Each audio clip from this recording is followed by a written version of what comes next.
దానా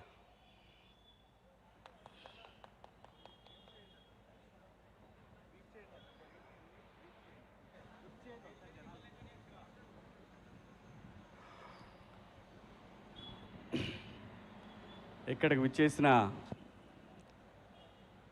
బండ్ల గణేష్ గారి మిత్రులకు, షాద్ నగర్ ప్రజలకు, ఆయన శ్రేయోభిలాషులకు అందరికీ పేరు పేరున నమస్కారాలండి. అలాగే టీవీ చూస్తున్న, సోషల్ మీడియాలో చూస్తున్న ప్రజలందరికీ కూడా ఈ పాదయాత్రకు మీ అందరి ఆశీర్వాదం ఉంటుందని ఆశిస్తూ, బండ్ల గణేష్ గారు ఇదే షాద్ నగర్ నుంచి హైదరాబాదులో ఒక చిన్న నటుడిగా మొదలుపెట్టిన ప్రయాణం ఈ రోజున ఒక బ్రాండ్గా, బండ్ల అంటే ఒక బ్రాండ్, బండ్ల అంటే ఒక వ్యక్తి కాదు, బండ్ల గణేష్ అంటే ఒక శక్తి. పర్సనల్గా నాకు గణేష్ అన్నతోటి నాకున్న పరిచయం 30 సంవత్సరాల పైమాటే, 32 ఏళ్ళు. నాకు మొదటిసారి కలిసినప్పుడు కరెక్ట్గా వారం 10 రోజుల్లోనే, ఒక వారం 10 రోజుల్లోనే ఆర్టిస్ట్గా చేస్తున్నప్పుడు నాకు కమ్యూనికేషన్ లేదు. అంటే ఫోన్ కానీ, అప్పుడు ఫోన్ కూడా లేదు, పేజర్ ఉండేదన్నమాట. ఎవరన్నా ఫోన్ చేసి ఆర్టిస్ట్గా మాకు కావాలి అని చెప్పడానికి పేజర్ ఉండేది. నేను ఈ మాట ఇప్పుడే కాదు, చాలా సందర్భాల్లో చెప్పుకున్నాను నేను. అది ఈ పరిశ్రమలో నాకు మొదటిసారిగా అవకాశం నాగార్జున గారు ఇస్తే, వైవిఎస్ చౌదరి గారి డైరెక్షన్లో, ఆ తర్వాత మొదటి సినిమాగా మాస్టర్ రిలీజ్ అయితే నాకు ఎవరన్నా సహాయం చేశారు అని అంటే అది గణేష్ అన్న మాత్రమే. ఎందుకంటే నాకు అది ఆ రోజు చాలా ముఖ్యం. మనకి టెలిఫోను, ట్రంక్ కాల్స్ ఇలాంటివి ఉన్నప్పుడు ఒక ఇంపార్టెంట్ విషయాన్ని చెప్పాలి అన్నప్పుడు గంటలు, రోజులు తరబడి జరిగేది. అలాంటిది ఆ రోజు నా కమ్యూనికేషన్ అనేది, అప్పుడు అది ఎంత కాస్ట్ కూడా తెలుసా మీకు? అది 4000 5000 ఉండేది. అది రే శివ ఇది ఉంచుకోరా, ఎందుకంటే రూములకు రెంట్లు కట్టడానికి కూడా డబ్బులు ఉంటాయి కాదు, తనకు తెలుసు. సో అలా మా ఇద్దరి మొదలైన పరిచయం. గణేష్ అన్న ఈరోజు ఇంతవరకు వచ్చాడంటే దీని వెనకాల చాలా చరిత్ర ఉంది. ఎంతమందికి సహాయం చేసి ఉంటాడు, ఎంతమందికి ఆస్తులు కొనిపెట్టుంటాడు, ఎంతమందికి తనకు తెలిసిన ఒక మాట సాయాన్ని వాళ్ళు కోట్ల రూపాయలు సంపాదించుకునే స్టేజ్కి తీసుకెళ్ళగలిగాడు. ఇదంతటి కారణం ఏంటంటే మనకు మనిషికి కావాల్సింది ఒక మంచి మనసు, ఒక మంచి సంకల్పం. వీడు బాగుండాలి, వీళ్ళు బాగుండాలి, నన్ను నమ్మి వచ్చారంటే వీళ్ళు నాకన్నా బాగుండాలి అనుకునే ఒక మనస్తత్వం బండ్ల గణేష్ అన్నది. అలాగే చంద్రబాబు గారి విషయంలో అసలు పార్టీలతో సంబంధం లేదు. గణేష్ అన్న అందరవాడు. స్వతహాగా తన కాంగ్రెస్ అభిమానం చెప్పి ముందు నుంచి ఆయన చెప్పాడు, అది మనందరం చూసాం. ఇప్పుడు చెప్తాడు, రేపు చెప్తాడు. మాట మార్చే రకం కూడా కాదు. ఒకవేళ తప్పు చేస్తే లేదు లేబ్బాయి పొరపాటు అయిపోయిందని చెప్పే రకం. అది ఎవరికి ఉంటుందంటే ఒక నిజాయితీపరుడికి మాత్రమే అటువంటి లక్షణం ఉంటుంది. తప్పు జరిగినప్పుడు క్షమాపణ చెప్పడం తప్పు కాదు, పొరపాటు జరిగినప్పుడు నన్ను మన్నించండి అంటాం తప్పు కాదు. అలాంటి ఒక మంచి మనిషి అంటే బండ్ల గణేష్ గారు. ఏదో ఇప్పుడు చంద్రబాబు గారు ఎందుకు అనుకోవాలి అసలు చంద్రబాబు నాయుడు గారి గురించి? ఆయనకి చంద్రబాబు నాయుడు గారు చేసిందే ఉంది, ఏమీ లేదు.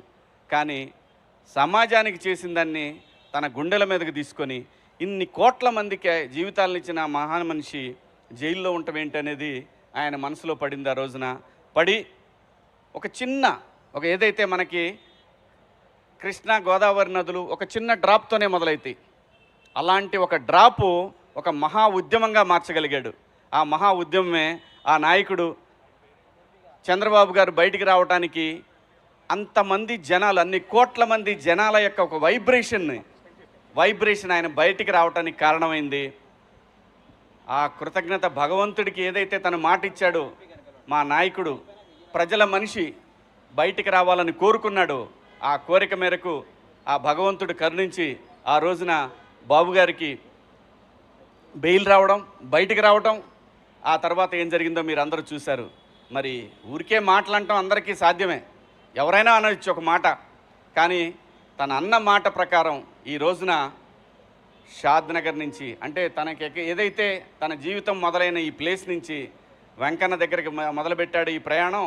ఇవాళ తను ఒక 40-50 మందితోటి మొదలు పెడుతున్నాడేమో, కానీ ఇది అక్కడికి వెళ్ళేసరికి ఒక మహాసముద్రంలాగా మారిద్ది. మనందరం చూస్తాం. నేను కూడా వస్తాను నీతో అన్నాడు. నువ్వు కాదబ్బాయి, నువ్వు అక్కడ దాకొద్దు, నువ్వు బయలుదేరే దగ్గర ఉంటే చాలు అని అన్నాడు. ఎందుకంటే ఇది తను చేసేది దేని గురించి? తనకి ఏం లాభం లేదు దీంట్లో, తనకు వచ్చేది లేదు. డైరెక్ట్గా నా ఇక్కడి నుంచి బస్కి వెళ్ళిపోయి శుభ్రంగా ఫ్లైట్కి వెళ్ళిపోయి దర్శనం చేసుకొని రావచ్చు. ఈజీ, చాలా ఈజీ. మాట ఇచ్చాడు, భగవంతుడి దగ్గరికి వెళ్ళాడు, దండం పెట్టుకున్నాడు, థ్యాంక్స్ చెప్పాడు, ఇది ఓకే. కానీ అలా కాదు. తను ఏదైతే అనుకున్నాడో అనుకున్న మాటని, మాట మీద నిలబడాలి అనేది ఒక సంకల్పం ఏదైతే ఉంటుందో ఆ మనిషి, ఇప్పుడు మనం చూస్తున్న ఈ బండ్ల గణేష్ గారు ఇంకా ఎక్కడో చూస్తాం, మనం ఇంకా వేరే లెవెల్లో చూస్తాం.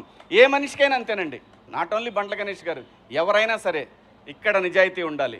ఇక్కడ నిజాయితీ ఉంటే నేచర్ మనతో వస్తుంది, సమాజం మనతో వస్తుంది.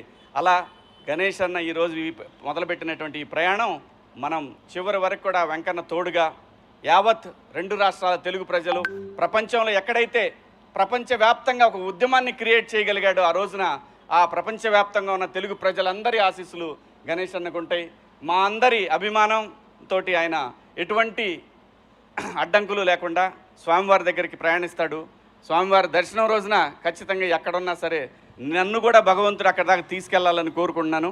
ఖచ్చితంగా గణేష్ అన్న, థ్యాంక్ యూ. నీ మంచి మనసు, నీ నిజాయితీయే నిన్ను నడిపిస్తూ ఉంది. ఎక్కడ గణేష్ అన్న, నాకు ఆ రోజు 32 ఏళ్ల క్రితం తలుచుకుంటే అసలు ఎలా మారిపోతుంది జీవితం అంటే సంకల్పం అండి. ఏ మనిషికైనా సరే నాకు అది కావాలి, ఆ టార్గెటెడ్గా నిజాయితీగా పనిచేస్తే దానికి బండ్ల గణేష్ అన్న అవ్వచ్చు. బండ్లు అనేది ఒక బ్రాండ్. ఈ బ్రాండు కలకాలం, చిరకాలం 10 మందికి సాయపడుతూ ఉండాలని మేమందరం నీ వెనకాల ఉంటామని ఆ భగవంతుడిని కోరుకుంటూ థ్యాంక్ యూ అన్న. All the best, happy journey. Thank you very much Shivaji గారు.